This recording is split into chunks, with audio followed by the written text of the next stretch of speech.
Welcome to Less House, More. Oh, scratch that. Welcome to Less House, More Resilience podcast. I am Laura Lynch, your host. There have been some changes since 2023 when I first started talking about financial freedom through tiny living. We now need to think beyond just money and focus on creating resilience in uncertainty. How do we activate all of our resources to get ready for what's to come? First, we live outside of the American consumer dream. Then we get to work. So whether you're an ostrich, an activist, or somewhere in between, join me in conversations about building resilience through tiny and alternative living. Welcome to Less House, More Resilience podcast. As I said last week, it is going to take more than moolah for us to be resilient. You know the stories, the ones that maybe your great-grandparents or your grandparents or your parents talked about the time when things were really difficult and they relied on their neighbors and their community. For sure, this idea that just having enough money will make you okay is kind of a modern phenomenon. So we're going to be continuing to talk about this idea of building multi-dimensional resilience or resilient wealth. This is coming directly out of a worksheet that I've got available for you on my website. I'll put that link in the show notes and mention it here at the end. But there's a lot of different aspects of our life that can make us resilient. And so I want to be focusing on them one at a time. And today I want to talk about our living environment or home. This, of course, being the basis for all of my work here on this podcast and helping people build financial plans around tiny and alternative living. Let's start with our home base and think about our living environment and how it allows us to be resilient and build resilient wealth. I think it's fair to say that we have mostly been shown a one-dimensional view of our home or our living environment in terms of the wealth that it creates for us. That would be the word home equity, which I've talked about on this podcast before. But I believe that our home environment is definitely a foundational piece of our resilience and not just from a financial freedom standpoint. Obviously, I've talked a lot about financial freedom through tiny living or alternative living on this podcast, but there's other ways that our living environment makes us more wealthy, and it's not just on paper.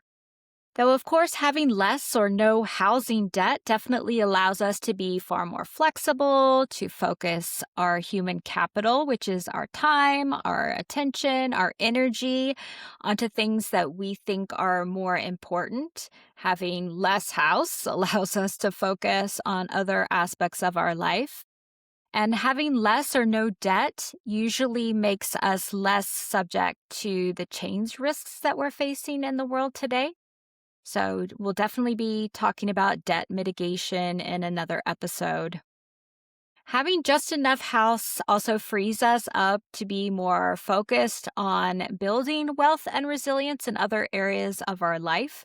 The reduced responsibility, the less time that it takes to maintain our house, and the less amount of our money-making work that we do when we're paying for a smaller roof. It gives us more time to focus on other aspects of building resilience. But for new listeners who haven't heard all of this before, let's rehash the cost burden of the American dream just to set the stage, because I think it's important for us to realize how much the cost of our house may be impacting our resilience. So we're going to go through some median numbers here. This is going to be a little nerdy. We're going to exit the numbers coming up. Stick with me on the numbers, but we're going to talk about median numbers. Median numbers are if you have a full range of numbers, the median is going to be the middle one and the midpoint. I use this rather than averages because personal income, sizes of homes, they range, wildly. And especially when you get up into the wealthier or bigger homes. We're talking about really extremes. So I wanted to look at median. So let's just think about median income. So individual one person's income median in 2024 for annual income, $45,140. So the average or median person making a full year's worth of salary or hourly for work is making $45,140. And let's talk about two scenarios. One, people who bought their house in what we call the before times. That would be before housing prices got really crazy through the pandemic. And think about the overall cost of a home purchased in 2019 and paid for by that median income. So, median home price in 2019, so pre-pandemic high prices before recent interest rate increases. Median price of a home in 2019 was $327,000. $327,000. The median interest rate in 2019 was 3.7%, so kind of a far distance both on price and interest rate from where we are today. So if you were lucky enough to buy a home, say in 2019, and you put 20% of the total price down, your loan amount was $261,000. If you have that in a mortgage, and we assume we're paying PMI, primary mortgage insurance, taxes and insurance, monthly payment amount, according to mortgagecalculator.org, is $1,579 a month. So to pay for that house purchased in 2019 at that median price in 2019, at that median rate in 2019, for a year, you're going to spend $18,949 on mortgage, principal, interest, taxes, insurance, PMI, not utilities, just the cost of the house itself. Median rents. So renting, instead of buying back in 2019, the average was about $1,300, according to Realtor.com.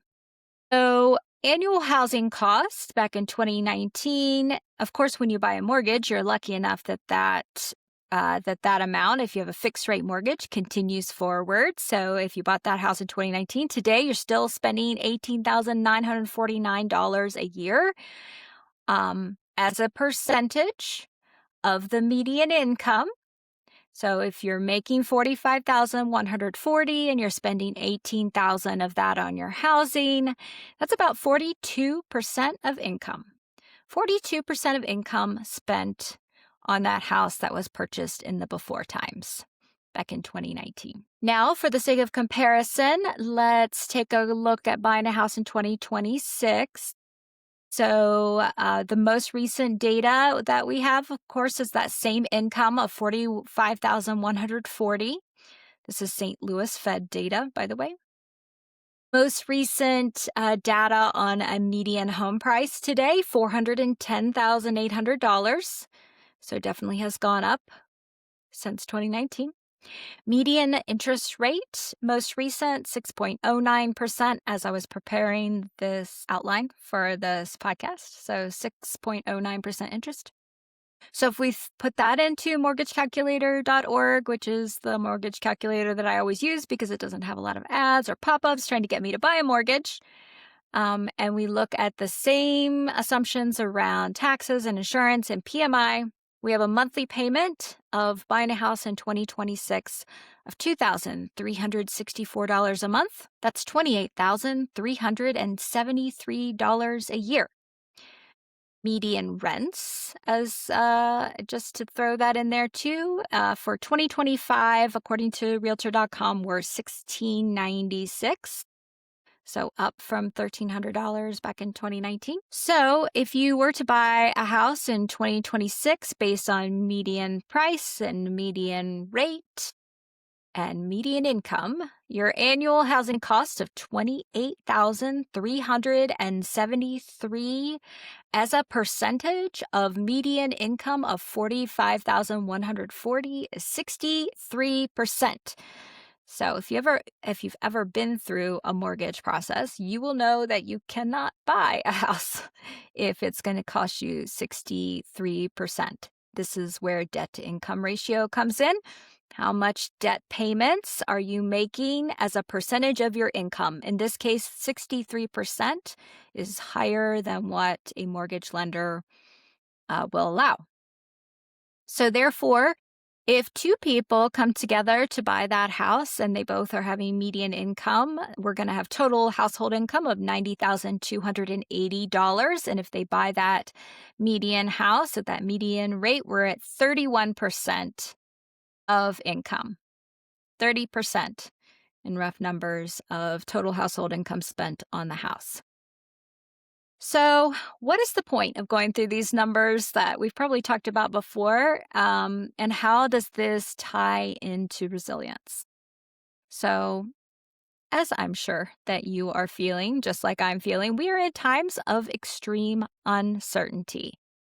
I remember when I first learned the Justin Trudeau quote, "The pace of change has never been this fast, yet it will never be this slow again." That quote was Justin Trudeau said that back in 2018. Since then, a lot has continued to unfold. So maybe in 2018 or 2019, it made sense to spend $327,000 on the median house and devote over 40% of one's income because you felt fairly secure in the world, but things are definitely changing. Housing has become completely out of reach for the individual making $45,000 a year. And even when you put two of those people together making those median incomes, and their incomes are really stretched to buy a house today. And what happens if one of those folks loses their job or their job is cut back due to AI functioning? Or what if one of them has a medical crisis? Or what if one of them wants to launch a business or has to take time away to care for a loved one or a child? That's like a lot of us have those situations that play out. If you look at a variety of data sources from numbers of last year, 1.1 million people were laid off in 2025. Our total labor force is about 170 million people. So there was one in every 170 people that were laid off last year. Now, maybe they all landed on their feet or some portion landed on their feet, but nonetheless, that may have created a gap in income. And unfortunately, the mortgages don't give you a gap when you lose your job. Some of those other situations that I mentioned, 37 million people in 2023 provided unpaid elder care. So we have an aging population. A lot of us are being called upon to support elder family members. That can generally, start out maybe as less demand and grows over time, but that can impact a person's ability to work as many hours as they were able to in the past. There are over 1 million small businesses started roughly each year in the United States. The numbers vary a lot from year to year on that, but a lot of people start businesses, a lot of businesses fail, and there's a net number that comes out and makes it through their first year. But that's a lot of people that take a risk to start a job. The changes that we see today that we didn't necessarily foresee or have a full grasp of back in 2019 include job loss due to AI, more shortages of caregivers for elders due to deportations and just people not being in the caregiving career, it paying really badly. We have sharply higher housing costs. We have higher costs of living overall. We have increased costs and risks associated with climate change. And we definitely have increased polarization, violence, and governmental breakdown. That's kind of global, but definitely going on in the United States. So all of these things present uncertainties and a lot of change. And so one of the things that I really want to be talking about in this podcast going forward is about how we make ourselves resilient and adaptable to the changes that we don't necessarily have any control over. The thing with these risks that I just mentioned are that they're all being felt very strongly right now, and each one of them ties into the others. So it kind of makes things even more complex when you put different risks together. So, how do we incrementally start working on becoming adaptable and practicing resilience in advance of one or more of these threats leaving us in a bad spot? These are the questions that I started asking myself when I woke up in my $4,000 a month housing cost back in 2020. I was experiencing a crisis. We were all experiencing a crisis. And I wanted to know, why is it that I'm locked into this really expensive housing cost when it makes me feel so fragile? I feel so stuck. I feel so vulnerable to the change that's going on around me that I have no control over. That's when I started to think about what are the other options out there. And so this is how my exit from the American dream, from the high housing costs, really got started. So, as we start to work towards resilience, I wanted to start with the biggest ask first, the house and its associated costs. Though there are certainly folks who are living in a home debt free or already have transitioned to tiny. Either way, do you have a full understanding of the cost of your home and what percentage of the income that you have coming in it takes to stay in your home? A lot of folks that are called homeowners will tell you that they own their home. But if you actually look underneath the hood, you'll realize that when you have a mortgage, you don't own your home. The lender owns your home. And if you don't continue to pay the lender on a regular basis for that mortgage payment, that home can be taken away. So I think it's important to understand, like, what is that cost? How much income does it take? What is the percentage of income? If somebody in our household lost their job, would we be able to still make sure that we make that payment? What other things would get dropped if we had to make that payment on less income? Um, how much other debt may be complicating things, consumer debt? How much do we spend otherwise? These are all parts of understanding your numbers that can be really an important first step for building resilience. So, knowing exactly where you stand financially and what the possibilities are and how you would take care of yourself financially is important. So, what would happen to your home if you weren't able to make the rent or mortgage payment?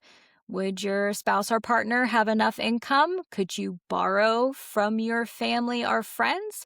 Could you rent out your home and stay with a family or friend until you were able to make that payment? Are you able to drum up another income stream quickly? These are what ifs that we need to be talking about right now. We need to be thinking about these things right now because facing risks is a reality in our lives today. And we as humans have many biases, one of which is called the status quo bias. We think that things that are as they are right now will continue as they are. But to be resilient, we need to move through the emotions of fear and uncertainty that come over us when we think about what could happen and be prepared with some options and ideas. It's important to think about these things in advance because the moment you cannot make your house payment, there are likely other more pressing things going on. So, figuring out the money might be the last thing that you're thinking about in the middle of a natural disaster where your job is shut down or a medical crisis where you're worried about getting appointments scheduled for scans or what have you. Like figuring out and having conversations now about what if something goes wrong? How will I make this house payment is really important. One of the most important things that we can do that every financial planner will recommend is to have a emergency savings for covering housing costs. Covering housing costs and other cost of living pieces is really important. A good rule of thumb is 3 to 6 months. In our current economic environment, probably the more the better. So, starting working on that, if you haven't already, is a really important way to make sure that you are taking care of yourself and the fact that we all need a roof over our head. So now that we have explored the cost of our home and how we make sure that we're prepared to have that cost covered in the event of some sort of unexpected crisis, I think it's important to also understand our home as a source of value that is beyond just the dollars. Our homes as structures, they are full of mechanical technologies. They are containers for ourselves and our stuff and our dogs. And they are containers for some natural resources. And so all of these things are more valuable to us than just the number that we see on our Zillow Zestimate.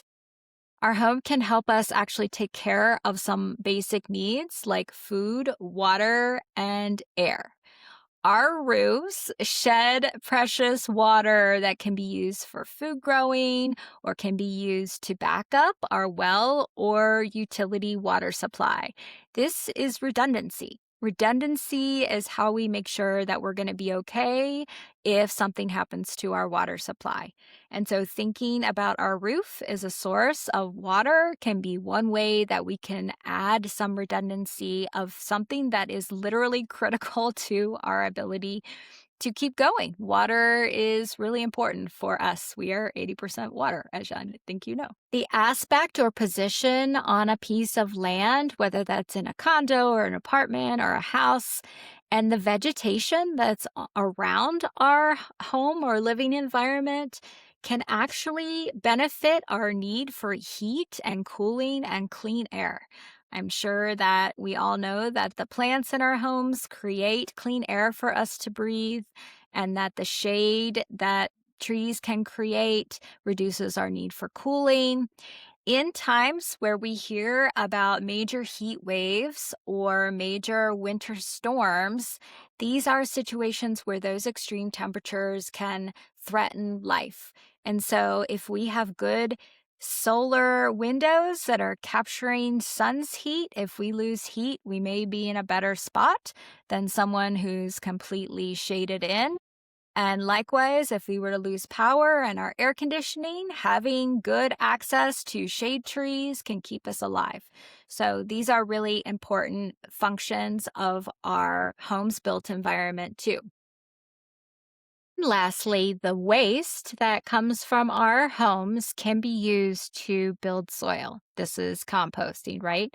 All of the organic scraps that we have that come out of our home can be used to build the soil that we desperately need as we are in a topsoil shortage in this country and we have a looming potential crisis for where we get our food. So these are all important parts of our home and byproducts of having a home that can create a lot more resilience for ourselves if we think about how we can make the best use of everything that is going on in our home. So, our shelter is more than just shelter.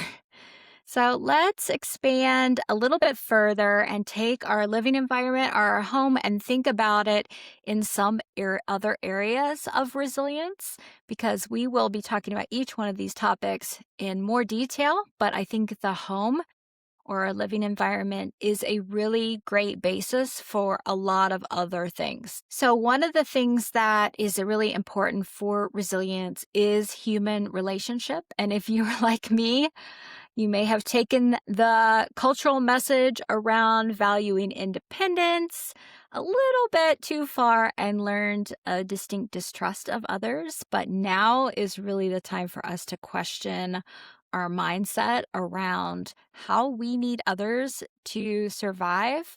And we need networks and communities of people that we can rely on in times of difficulty. And our homes, our living environment is the place to build these networks. Because when we have a natural disaster or a flu or a supply shortage, we are not as likely to be able to rely upon people that are further away from us. We really need to be developing relationships with the humans that are closest and nearest by. So, how can we start meeting our neighborhood humans and building trust with them now? Maybe we can share a meal, we can offer a tool or a skill or an item that has come up as maybe something that they're looking for. We have this human tendency towards reciprocity.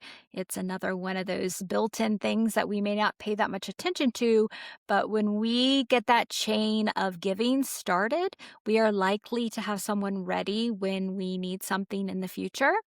By sharing or giving or extending to others, we are building in a possibility that they will do the same for us in the future. So, we'll be talking more about this in a community episode. But since we are at home and thinking about home, this is really the basis for where we can create those relationships, especially the ones that we have probably ignored in the past. So, within our living environment, our container for ourselves and our stuff, there are small things that we can do to be building resilience within our homes now. If we live in areas with a tendency for fire or flood or human caused disruptions, we can use this container of our living space as a supply backup. There is nothing weird about bulking up our pantry or making sure that we have an extra drinking water supply separate from the tap. This is the most simple way to look out for ourselves in a very real world where things happen. This is what we did while we were in Florida. We had preparations for power outages because of hurricanes. We had extra supplies on hand. This is something everyone should be doing now.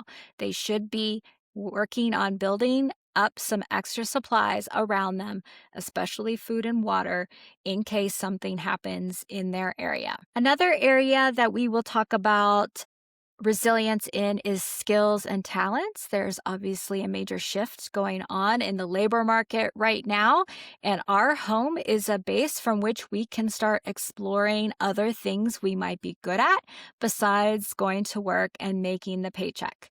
It's time to work on our ability to grow things, and maybe it's time to start thinking about other skills, handy skills that might be useful in a world of AI disruption. So, our homes are a laboratory to see if we can expand our capabilities into the skills that we have lost in prior generations. Our grandparents or great grandparents knew how to do a lot more things than we do. And so now is the time for us to start refreshing our memory on how to take care of ourselves in a way besides just putting a paycheck in the bank and going to the grocery store to buy all of our food. We will be talking about mental and physical health as a source of wealth. This is especially important because we have nothing else if we do not have our health. And so our living environment is our basis from where we can work the hardest on these things. Sure, there's a gym we can stop at on the way to work, but really when it comes to good habits of sleep and mental health practices, feelings of connection that are tied to our health, this is at home. This is where we create these things. This is where we learn how to balance ourselves, how to be resilient in times of extreme change. This is where we work the hardest on our nutrition. This is where we work the hardest on our exercise and sedentary habits. Home is where we create our health. And so this is a really another important aspect of our home that we have to remember, that home ties into our health, both mental and physical. So if you have been meaning to institute a digital blackout hours schedule for yourself, or wanting to do better with processed foods or water intake or taking more walks or grounding, whatever that is, home is where we have to do it. It is the place where we can establish the best habits. So now is the time to start thinking about our health too, and how that without our health, we can't be resilient in other areas of our life. We're going to be less adaptable to change. We're going to be less prepared for crisis. So this is really important to work on our health. I'm sure that there are other ways that you can think of that our living environment or our home is a key to our resilience. Feel free to share those ideas with me. You can click the Text Laura button in your podcast player, or you could copy and paste my email address from my website, thetinyhouseadvisor.com. Please stay tuned because we're going to continue to explore this resilience concept and all of the 9 dimensions of resilience in time for all the changes that are coming to us. We're going to talk about debt mitigation, relationships, community, self-sufficiency, skills, talents. If you want to start exploring this concept yourself, you can get the free worksheet at thetinyhouseadvisor.com/resilient wealth. Hey, thank you for joining me for this exploration of building resilience in a tiny or alternative lifestyle.